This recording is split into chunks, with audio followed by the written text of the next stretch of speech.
Az első szülésem az nagyon fiatalon kezdődött, 15 éves voltam. Kisfiút vártam, mert ki voltam írva, akkor született meg. Arra emlékszem csak, hogy akkor mondtam az anyósnak, hogy nagyon fáj a hasam. Ő egyből ott volt, meg ott voltak körülöttem az egész család. Azt vettem észre, még a fájások is kimentek belőlem, ugye, hogy ott voltak olyan sokan. És ugye egyből hívták a mentőt, mert mérték ugye az időt, hogy hány percesek, már mikor 2-3 perces volt, már hívták a mentőt. Arra emlékszek, hogy az Oli velem akart jönni a párom, de viszont mondtam, hogy anyukám jöjjön a mentővel velem. Ő is jött, de nem jött be. Azt szerettem volna, hogy jöjjön velem be a szülőszobába, de nem jött, mert félt. Úgyhogy egyedül voltam. Teljesen egyedül, úgyhogy nem tudtam semmit. És akkor egy nagyon kedves ápolónő mellettem ült, fogta a kezemet, hogy ne aggódjak, nem sokára meg lesz. És ugye úgy is lett, ugye nem sokára meg is lett a Bence. Ugye még nem tudtam róla semmit, hogy ugye milyen lesz az anyaság. Nem tudtam vele bánni se, fogni se, úgymond. Ugye nekem nagyon sokat segített vele az anyósom, fürdetésben, mindenben. Ugye úgymond ő nevelte fel nekem. Mert ugye még nem tudtam úgy róla semmit, hogy kell egy gyerekkel bánni. A második gyereknél könnyebb volt, mert már 19 éves voltam. Már tudtam, hogy kell csinálni vele, kezdeni. Ugye ő vele bevitt hajnalba a mentő, nem lett meg csak másnap délután 2-kor, de az nagyon-nagyon fájt. Az volt a legnehezebb szülésem. Akkor az orvos ide rakta a hasamhoz a kezét, mert nagyon nehezen szültem meg, és nyomta, hogy tudjak szülni. És az nagyon fájt, be is lilult végig az egész hasam. Az nagyon iszonyatos volt. Akkor szét is repettem minden, úgyhogy ez nagyon rossz volt, az a szülésem. És ezért is nem akartam harmadik gyereket, mert akkor nagyon rossz volt. Iszonyatos, amit ott átéltem. De viszont az orvosok azok rendesek voltak, meg a nővérek. És utána még mikor hazajöttünk, vissza kellett még menni kezelésre, mert tényleg nagyon durva volt. Ővele már azért könnyebb volt, őt már tudtam azért mindent csinálni, fürdetni első perctől, én csináltam vele mindent, mert sajnos az anyósom beteg lett akkor, mikor ő született. Úgyhogy nekem kellett mindent. A harmadik gyereknél már a Pannánál, ugye már azért annál még könnyebb volt, a kislánynál. Hát ugye úgy kezdődött, hogy ugye már éreztem, hogy fáj a hasam, ugye vajúdtam, és akkor mondtam, hogy nem akarok olyan hamar bemenni a kórházba, mint a 2-nél, hogy ott voltam, sokáig ott feküdtem egyedül a szülőszobába, mondom, járkálgattam, lépcsőztem otthon, és az anyósom észre se vette, hogy én járkálok, hogy fáj, meg utána szóltam neki, hívtunk a mentőt, kijött, beértünk, megvizsgáltak, felfektettek a szülőszobára, 10 perc alatt nem meg is volt. Mikor megszületett, és kislányt mondtak, nagyon örültem, nagyon-nagyon, egyből mondtam, hogy adják ide. Meg nem is akartam, hogy elvigyék, de ugye muszáj volt elvinni. Mikor levetettek szobára, egyből hozták be nekem, mert mondtam, hogy hozzák be nekem. A Pannával egy kicsit, szerintem egy kicsit magamba fordultam, mikor megszületett, mert ugye sajnos nem akartam harmadik gyereket. De utána már nem bántam meg, mikor már megszületett, mert nagyon-nagyon szeretem, imádom, meg legalább kislány lett.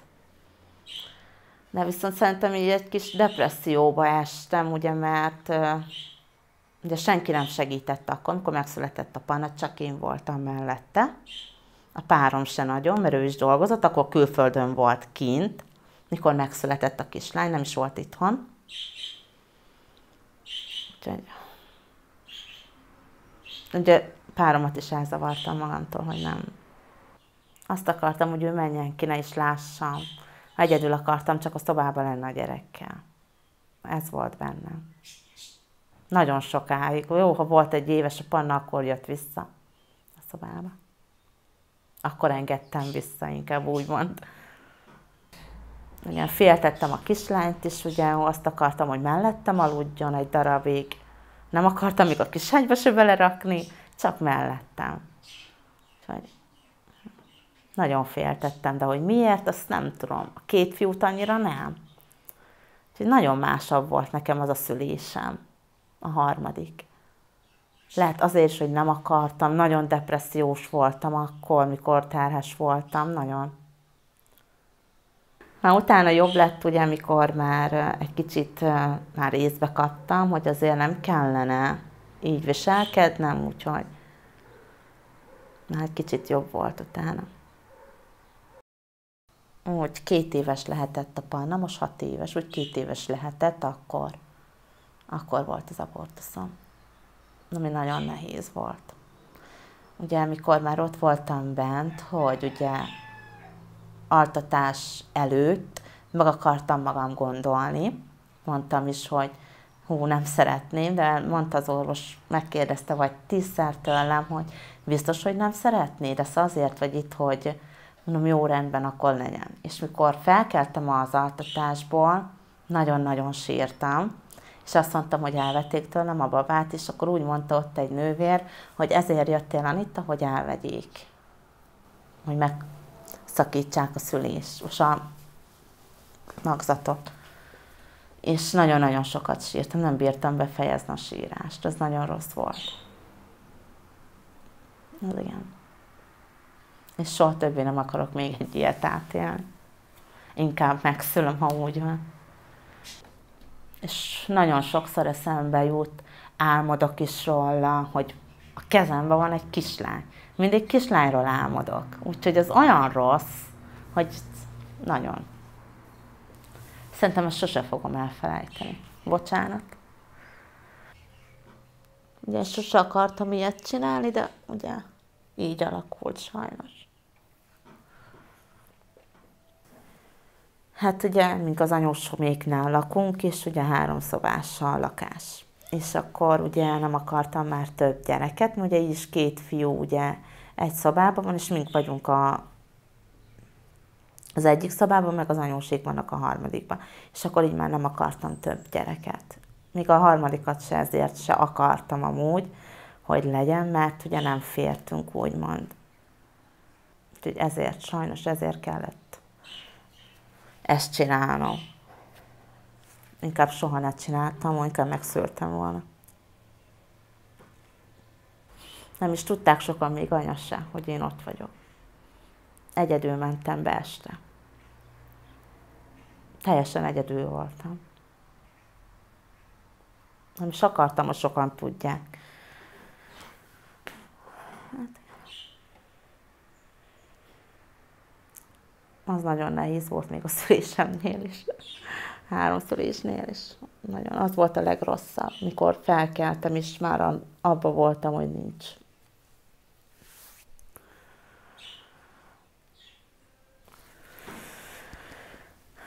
Abban egy kis angyal lett belőle.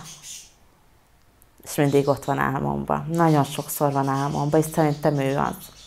Egy nagyon szép kislány. Mindig kislányról álmodok, úgyhogy szerintem ő az.